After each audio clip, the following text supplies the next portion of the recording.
When I was a kid, my parents were friends with another couple. They had met through church and eventually hired the husband, his company, to build our house. They were friends ever since. Once the housing market wasn't doing too well, the husband ended up making a prayer request in church. Tearfully, he told everyone they were on the verge of losing their house because he couldn't find enough work to pay the bills. My parents ended up inviting them over for dinner, and then afterwards presented them with a check. I have no idea how much it was, but it was enough to save their house. I remember them both sobbing in our kitchen. That was to be the end of it. But the next week we went to church, things took a turn. People were whispering and staring at us.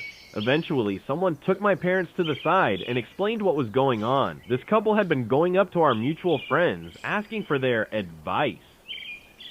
They told everyone that my parents had given them money to save their home, but upon reflection, realized that this amount of money could fund their dream vacation to Las Vegas. They were asking people if they should use the money as intended, or if they should go on their once-in-a-lifetime dream trip and gamble it, accepting, of course, that this would likely end the friendship. I'm not sure if they thought people would be on their side or what, but everyone was pretty appalled. It ended the friendship instantly, and they never spoke again. Even as a kid, it was absurd to me that they would make the choices they did.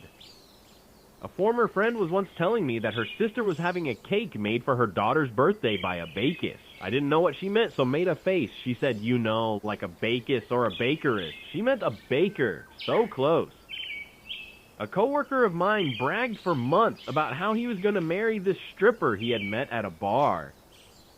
Granted, she was a good-looking woman, but, how do I say this nicely? She wasn't exactly working her way through college. Anyway, they had the wedding and reception at his place, since it had a decent backyard. Everything was casual, and the wedding itself was fine. Then at the reception, it suddenly became obvious that the bride's side consisted of all her friends from the bar where she worked. They turned it into a raging kegger, absolutely trashing the place. Someone turned on a garden hose and took it inside to spray everyone down. They played frisbee with his dishes, and even broke his aquarium. He had to call the cops. His new bride left with her friends. He had to have the marriage annulled, and I heard him more than once in the office, on the phone with his homeowner's insurance.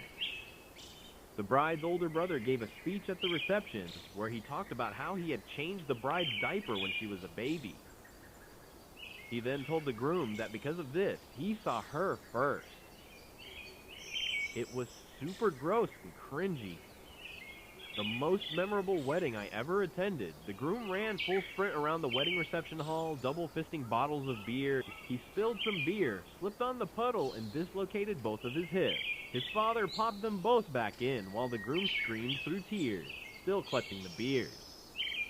Pointing at a photo of a cave in the distance I took in Israel. In that cave, they found the 2,000-year-old Dead Sea Scrolls. My friend, were they still alive? Me befuddled. Were who still alive? The squirrels, the Dead Sea Squirrels.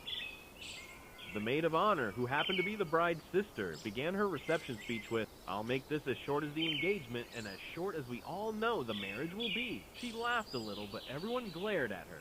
We all saw the hushed argument between them after she was finished. I mean, she was right. The couple didn't even last 6 months. But still, why bring it up during a speech? Sigh. When I was 18, my friends and I went on a road trip together, the 3 of us. We agreed on a budget and put money in an envelope to cover mutual costs like gas, camp food, and excursions. All but Olivia, because she didn't get to the bank. We made sure she had money and a debit card, and we were going to help her pull money from the ATM. We embarked on this trip and stopped to use an ATM. She didn't know her PIN. I truly believe this. She was not very bright. We agreed to cover the costs, and she would pay us back because we knew she had the money. A few days into the trip, she used that card to buy some things at a gas station. We asked her how she used it if she didn't know her PIN. Ladies and gentlemen, she didn't know that was also the PIN to access the ATM. The priest couldn't pronounce the names of the bride and groom correctly, was painfully unfamiliar with their circumstances, and used the occasion to remind everyone that the Catholic Church stands against abortion and to vote accordingly. The couple decided to DIY their centerpieces. They used branches spray-painted silver in tall glass vases. They then hung tea lights with fishing line from the branches. It looked tacky enough, but not half an hour into the reception, the flame heat from the tea lights melted the fishing line. The candles then started to fall into the tables and people's plates. Fortunately, they had cheap plastic table covers, so we managed to smack out the flames before anything caught fire. I guess the new trend for upscale weddings is to have a portrait artist create a picture of the bride and groom at the reception. I was at one such wedding, and the artist was doing a remarkable job, working from a picture taken of the couple at the church.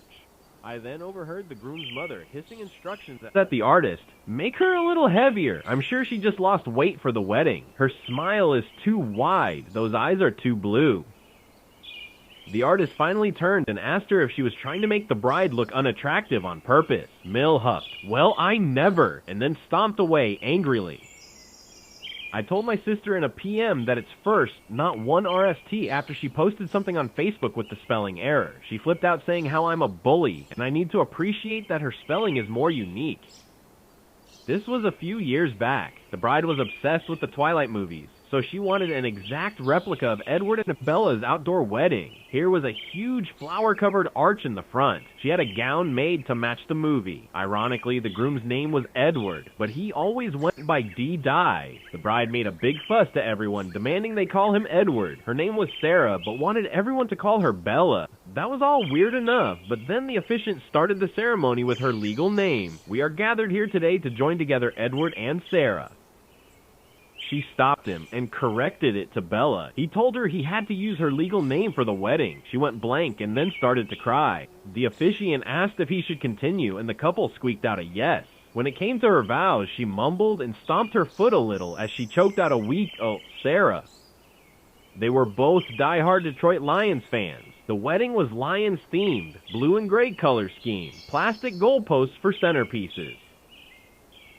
The guests were given big foam fingers to wave as they left the venue rather than flower petals or rice. The list goes on. If you know anything about football, you know that the Lions don't exactly have a history of winning. Neither did they, since they got divorced less than 3 years later.